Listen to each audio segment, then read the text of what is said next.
Hello, everybody, and welcome to the Magical Learning Podcast. Yes, my voice is back. I'm back from holiday, and that's very exciting. I was in India and France, and very exciting times. Ate a lot of food, as you'd expect from both those places, so that was epic. We've got some people who are currently traveling. So, Danette and Graham, you're sharing a screen today.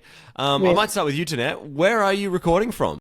We are in Melbourne recording from the Ritz-Carlton, which is pretty awesome. It's beautiful here. We're at an event, so we've ducked out to do the podcast. Very excited.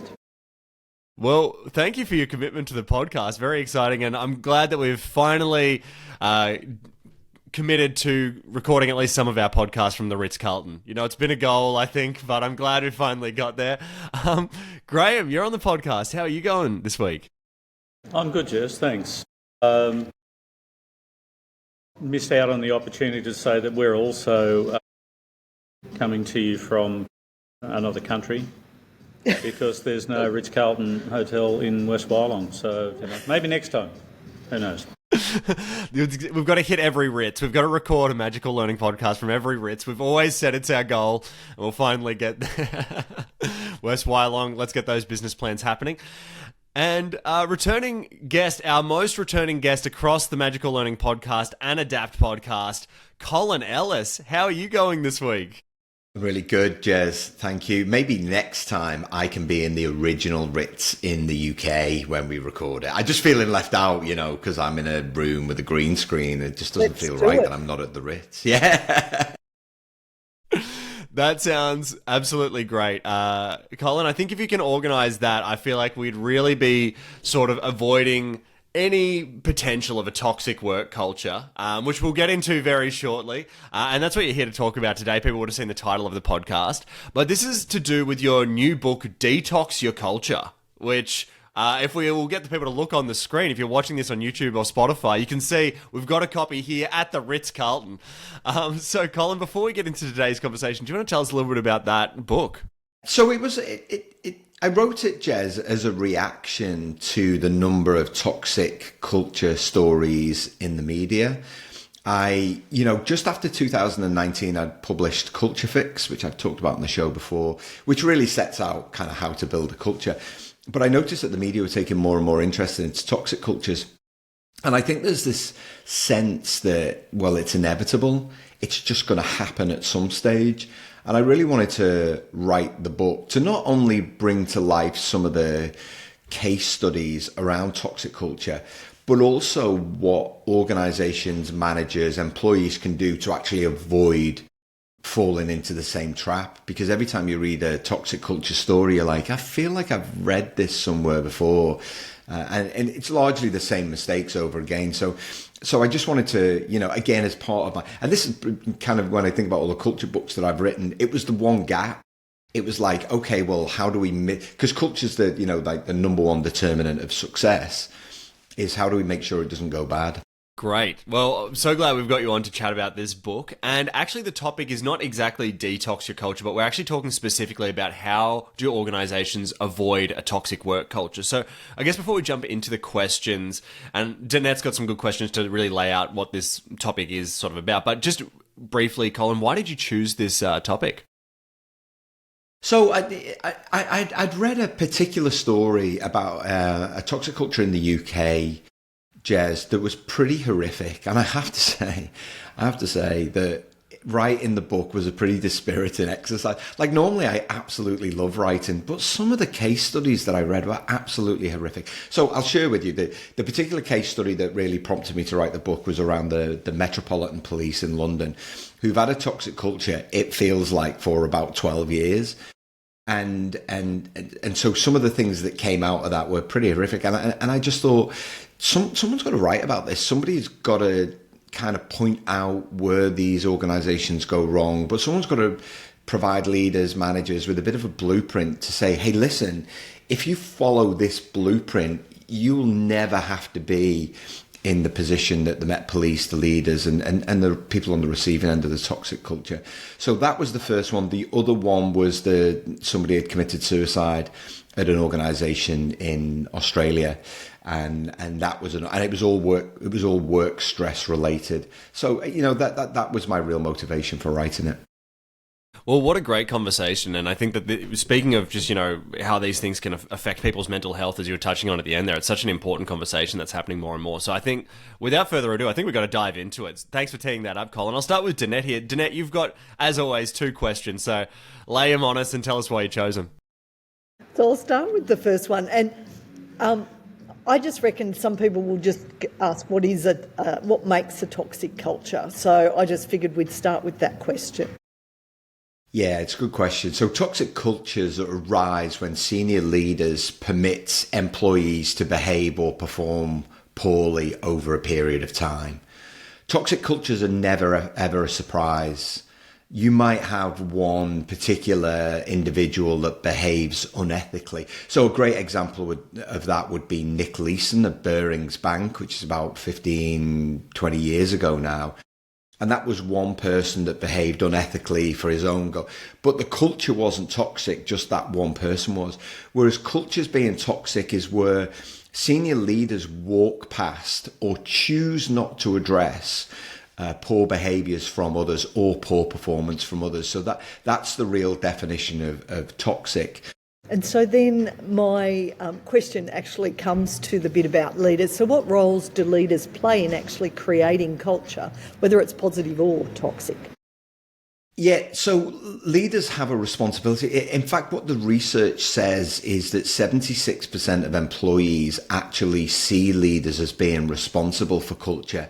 And yet the reality is different than that, in the sense that everybody has a role to play in culture. Every employee, doesn't matter whether you've been there 5 minutes or 50 years, leaders have got a responsibility to invest in culture and then continually invest in it after that. I was speaking to an organization just yesterday, the CEO of an organization yesterday, who wants to do it in the right way.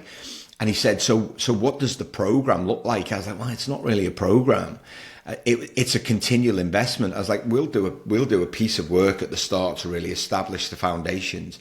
We'll teach your managers how to build it, but then it's up to you to continually invest and measure and make sure you get the return on your investment. But ultimately, Danette, leaders have got a responsibility to make sure that nobody bullies anybody, nobody harasses anybody, that there's no racism, that there's no sexism, that there's no misogynism, there's no ageism. Organizational cultures are inclusive. There's no verbal or emotional abuse. There's no unwanted physical contact. All of these things contribute to turning a culture toxic. And so leaders have got a responsibility to not only understand culture, not only make sure that they make money and time available to build and define culture, but then to take decisive action when they see individuals trying to undermine what's been built and creating unsafe working conditions for the rest of the employees.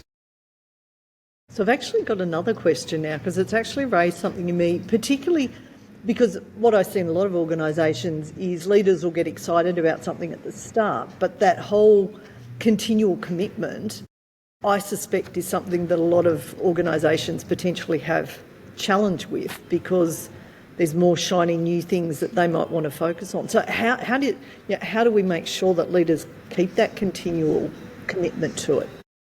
So it comes back to the fundamental point, Danette, that if leaders understand the importance of culture, continual investment is easy. And it's very easy for a culture expert to say that. But it's the culture that you choose to build, right? And you get the culture that you choose to build. The culture that you choose to build is responsible for the results that you get.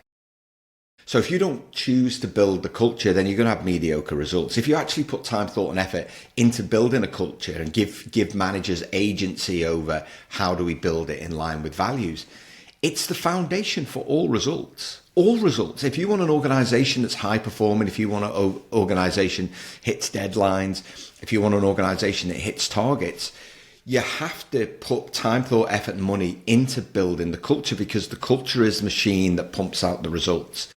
The leaders that understand that, Danette, are then like, right, so we need to keep the machine well-oiled.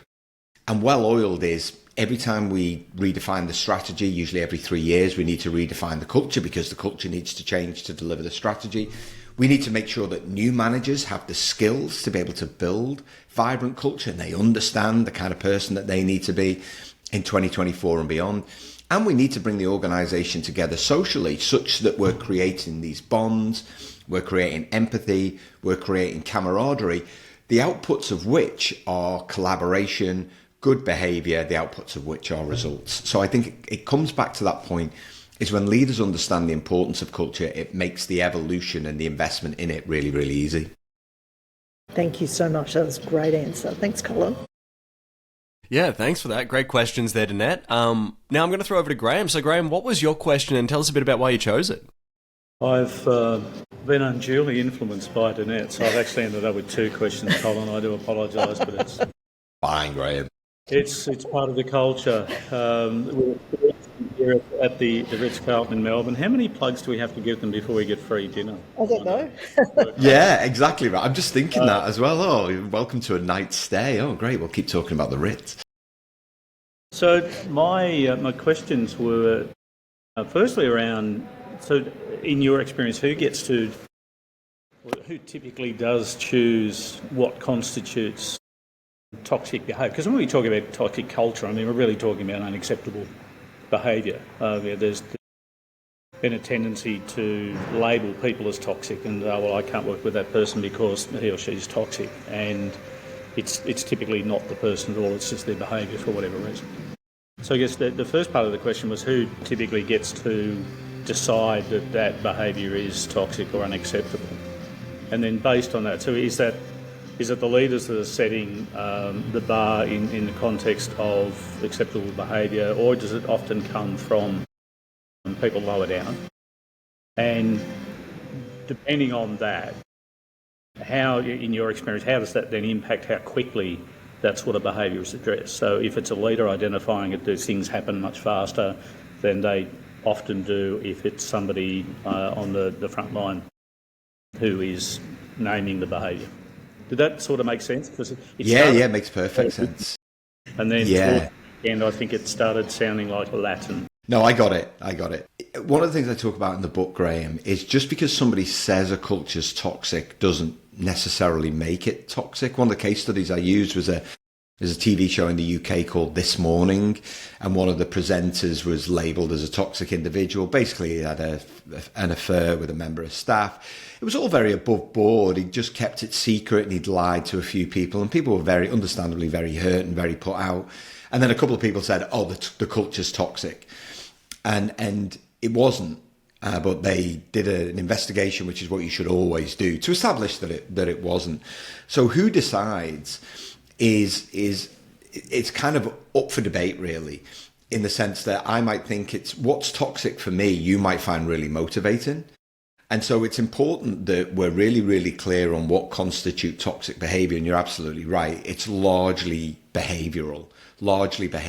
A culture can also be can be toxic if it's too nice. I know that sounds a bit crazy, but you just don't get any work done over a period of time. And you kill each other with the niceness, and then all of a sudden it turns nasty.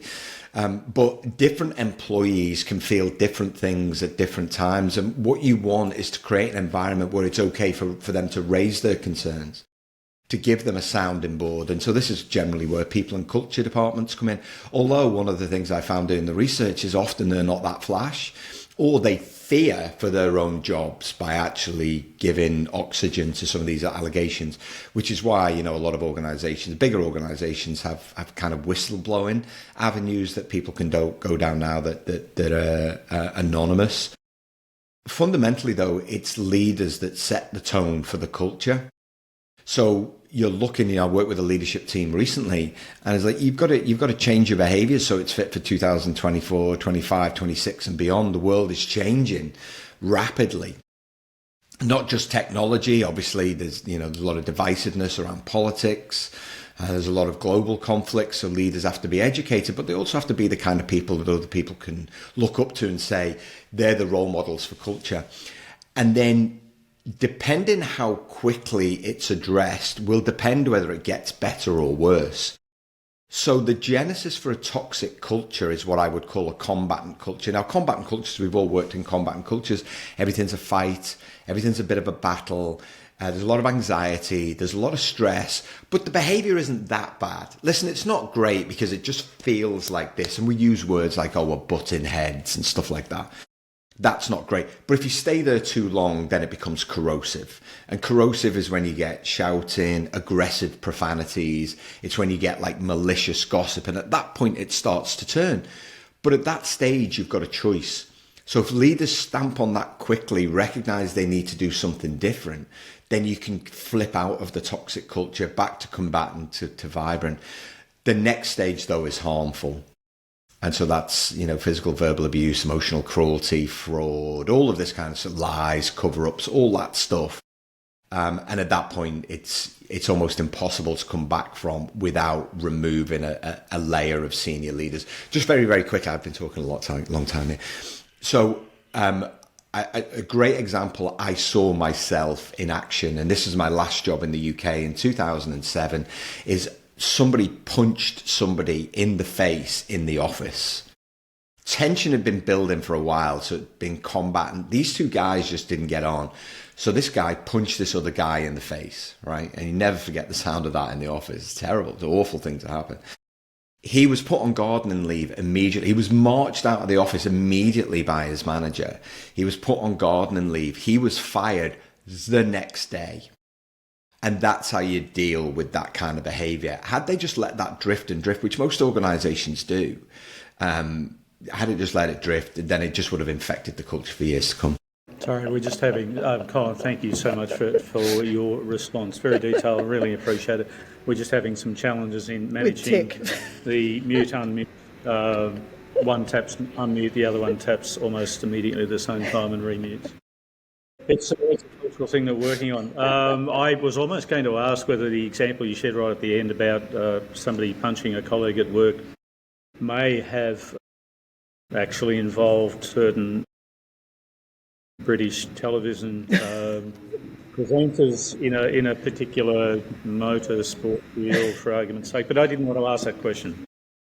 That one particularly didn't, but that can arise. The important thing, the important point there is that it was just dealt with immediately. But like I said, toxic culture is never a surprise. Those guys hated each other, and everybody knew it. But nothing was ever done to bring them closer together. One of the things I say all of the time is you don't go to work to make friends. If you make friends, it's a byproduct of the culture, and it's a really good thing. But what you do is you go there to respect each other, to get the job done, so you can come home with money in your pocket to do the things that you want to do with the people that you enjoy doing them with. And you can't allow any individual to undermine the environment for everybody else. Thanks, Colin. Yeah. Appreciate it. Awesome. Yeah, thank you for that, Colin. And I think speaking of upset employees, I'm going to jump over to my question now, which is we've all worked with other employees who can be a bit of a Debbie Downer, even if the boss themselves is upbeat. It can sometimes lead to a bit of a grey cloud in the business, in my opinion. What can leaders do to address this?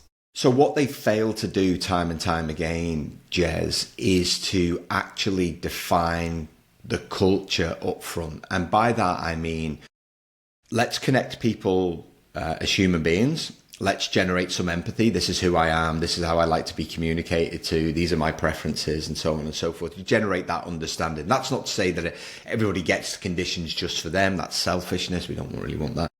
But there's that connection. Then we agree, how will we behave? Now, I gave the point the other day at a workshop where engineers, when they work together, might work completely differently than bankers when they work together, or a sports team when they work together. And this is why it's really important that people understand that you can't have a monoculture within an organization. You can't say at the top, this is our culture, everybody does the same things. And so one of the things that leaders can do is to really set the vision, set the values, but then train their managers on how to build culture within their own team.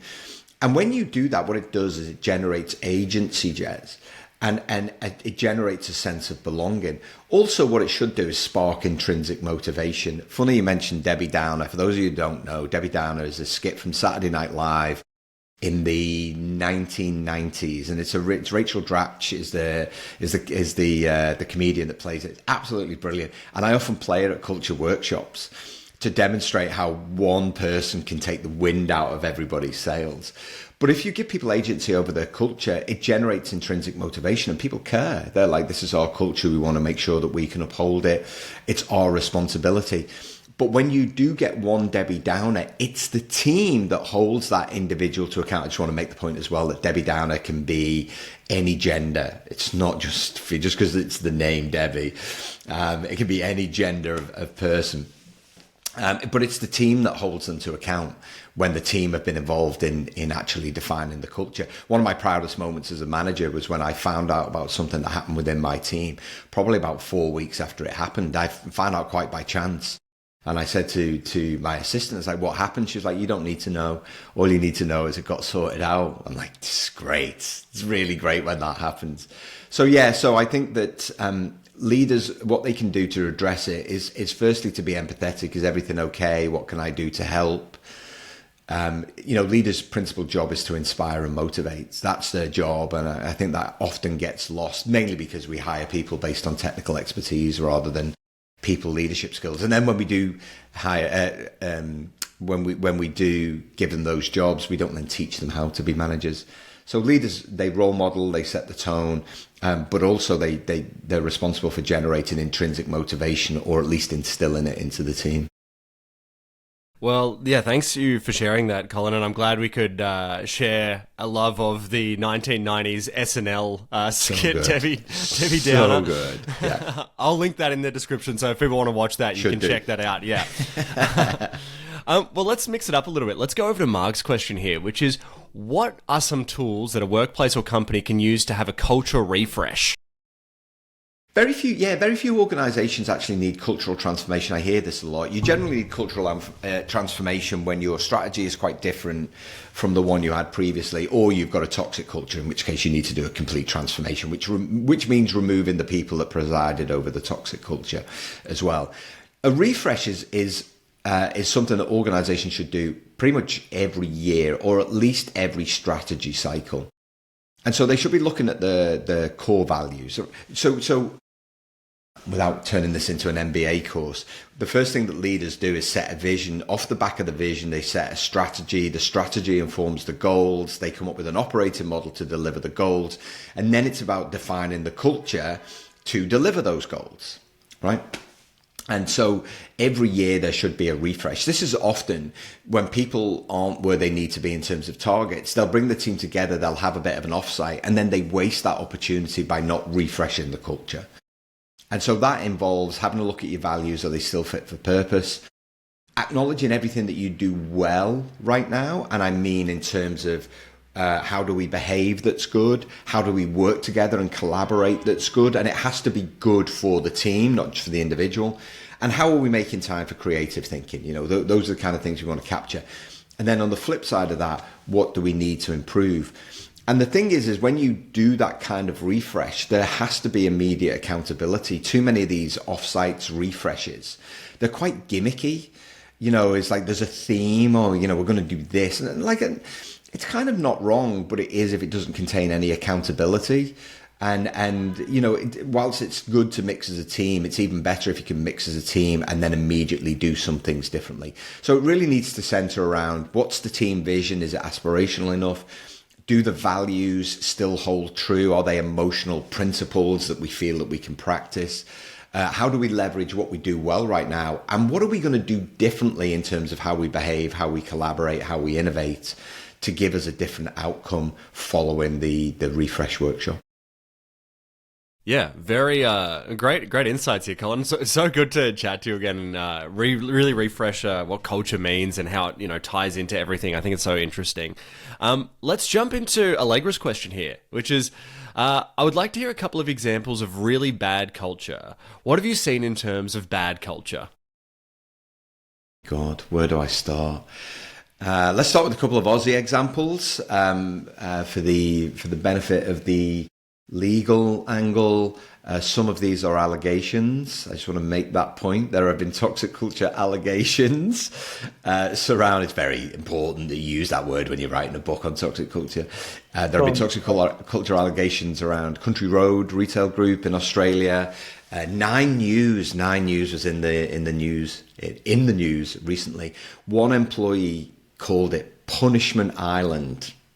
I mean, that's the very definition of a toxic culture. However, in the case of Nine News, it's not an allegation; it was fact, because they actually publicised the report, which I think is part of the cleansing process when you have a toxic culture. Also, what you have to acknowledge is that organisations in that situation, employees, there's a lot of kind of trauma that needs to be cultural trauma that needs to be processed. So Nine News. Harrods in the UK is playing out at the minute. They had an owner, Mohammed Al Fayed. There have been hundreds of allegations around the way that he treated people, women specifically. Wise Tech in Australia, that was another one recently. Their shares dropped by 25%. So, one of the points that I make in the book is, if you have a toxic culture, it can dramatically affect results, reputation. I still don't think people take that seriously. Wise Tech's a great example. As soon as the toxic culture allegations came to light, shares fell 25%, and that equates to about $4 billion being wiped off the company's value. The worst ones that I've read are definitely Boeing, because Boeing's culture led to a shortcut of critical safety processes, killing hundreds of people, because they knew there were faults with the aircrafts. They've just laid off 17,000 staff as a result, and they may not recover. Confederation of British Industry, they may not recover from their toxic culture. The UK Post Office is playing out in the public arena the way they've treated their postmasters. The Grenfell Tower in the UK, which caught fire, killing innocent people. So all of these things have disastrous consequences, Jez, and it only takes one match to burn a forest. And I think that leaders have really got to get wise to this. This is why I articulate so many case studies in the book. I don't want leaders to make the same mistakes as others have made. Because, as I said, the consequences are catastrophic, not only in terms of physical and mental health of staff, but also in reputation and result. Yeah, it's so fascinating. Also, Graham, did you want to say something before? Almost certainly, but it's probably almost certain that it wasn't really useful. I think I was going to suggest, when Colin was saying that he wanted to share a couple of Australian examples, I got a little concerned and thought, Colin, can you just not mention any company names that might randomly rhyme with tragical yearning, just in case. But also, feel free to bleep out any of your own clients in there as well. Who did he mention then? Yeah, yeah, we'll have the unredacted version available for $10.99. Right. Where Colin purges himself. Yeah. No, it's so interesting, Colin. It's so interesting how if you don't catch the culture, it's just going to catch up with you at some point. I think of it almost in some ways of like when I'm too lazy to do the dishes or fold my clothes even. That's going to catch up to me when I need those clothes and I'm late. That's the time that I'll have to deal with it. So I can see how it's all things that begin small and then can become quite big. Very fascinating. I wanted to jump into our last question today, which is from Kanika. And Kanika's asked, with all your experience, what are personal red flags that you have noticed are signs someone is likely to be toxic in the workplace? These can be subtle and may even seem unrelated to toxicity, but maybe you've noticed some trends. Yeah, definitely some trends. So when I look back on my own career, and I was an employee for almost 30 years, I only really worked in what I would consider to be a toxic culture. Some of the signs they're small sometimes. When somebody promises something and then they do something completely different. The toxic culture that I worked in is my boss would irrationally lose control of his emotions. And he would just go into shouting and screaming mode. And that just wasn't who he was. And then he tried to bully his team, of which I was one of them. I was relatively senior. So I was a senior director in the business. Obviously, I'm having none of that. No one's bullying me. But my response to him was, what's going on? This is not who you are. Are you okay? So it's the simple things sometimes, Jez. So it's micromanagement. It's excessive workload. It's not enough time. It's poor work-life balance. So the expectation that you're on all of the time. It's a lack of equity. So you and I do the same job, but you're paid more than I am. It's exclusion. It's avoidance of accountability. It's unrealistic targets. It's unclear expectations. It for me, sometimes it's the simple thing. Malicious gossip is a great one example, because everybody does it. Everybody does it. And all you're doing there, and the way the metaphor that I use, it's like banging two rocks together by a, kind of dry leaves. Sooner or later, when you bang those rocks together, it's going to create a spark that's going to burn those leaves. And I don't think enough people think about that when they're talking behind the backs of others. It's one of the worst things you can do. It's just demonstrates a real lack of courage. So for me, there's some real simple examples, and for me, like I said, they're the sparks. They're the sparks for bullying, harassment, unsafe working conditions, all of those kinds of things. The other one I wanted to mention, lack of trust, is where people just don't trust you to do your job. I observed this at a football match at the weekend where the manager was shouting at the players the whole game. I'm like, that is not a great culture. If the manager's shouting at them the home game, just let them do their jobs. Either you haven't set them up properly or you just don't trust them to do a good job. That's why I save all my shouting at sports players for at home, so that they're protected by the TV. All right, well, Colin, that's all our questions today, but I want to grab some final thoughts from everybody. So I might start with Graham. Graham, any final thoughts on today's conversation and how organisations avoid a toxic work culture? So many. Colin, it's been brilliant. Really appreciate your time. Lots of notes. I like the one of the comments you made early on, and there's a principle or a saying that I've heard somewhere before, but it's the idea that, particularly for leaders or managers and organisations, that the behaviour you ignore is the behaviour that you condone. So it's we bad things happen, good people do nothing, that sort of thing. Actually, I don't know whether you have copyright on this, Jez, or whether we can negotiate a fee for this, but I really like the one, not the folding clothes part, because that's like, what? Is that a thing? But the idea that if you don't catch the culture will catch up with you at some point. I really like that. And the other comment that you made, Colin, was I think around you get the culture that you choose, which I thought was really important in the context of, and this again comes back to the choice. Whilst leaders, owners in an organisation might have more sort of authority or power to make things happen, everybody still has an opportunity to contribute to conversations about what's acceptable and what's not. Awesome. Thank you so much, Graham, and thanks for your questions today. Always good to have you on. Danette, I'm going to go to you. Any final thoughts on today's conversation and avoiding toxic work cultures? So fabulous conversation.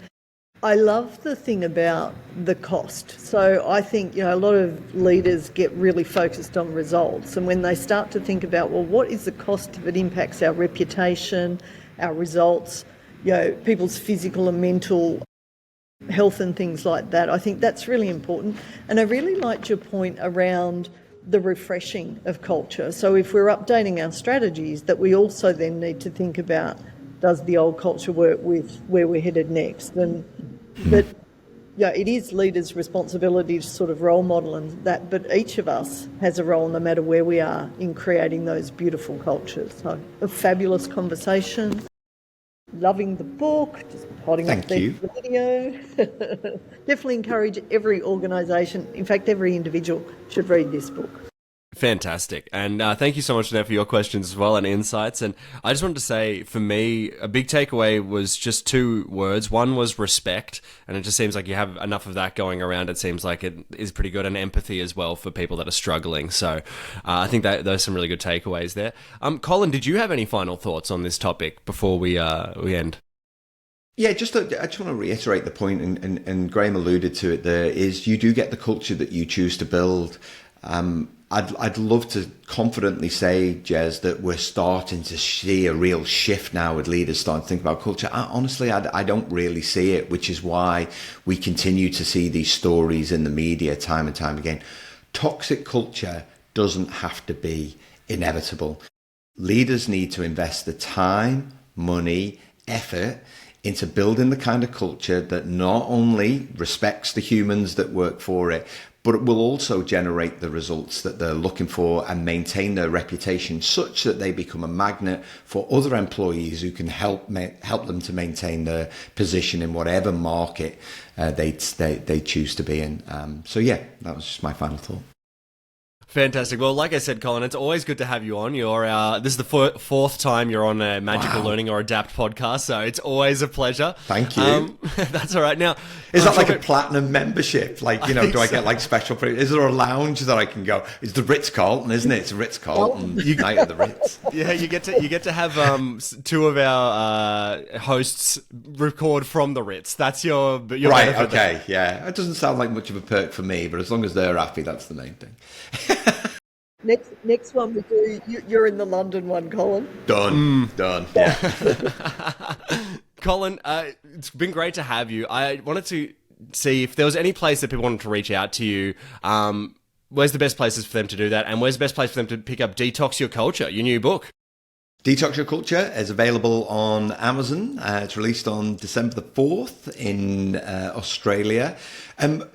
People can find me on LinkedIn. They can find me at my website, colindelis.com. However, one thing that we did do, Jess, is that I worked with the University of Georgia in the US to actually create a culture quiz to give people a sense of where they're at right now. It also produces a report with a list of things that they can do to actually change their culture. And they can find that at 5culturesquiz.com.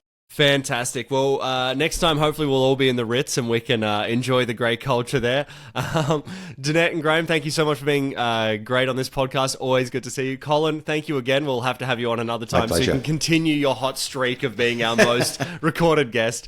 And to all the people that have been listening and sharing, our YouTube has been doing really well, so go check it out over there. And as always, everybody, have a magical week.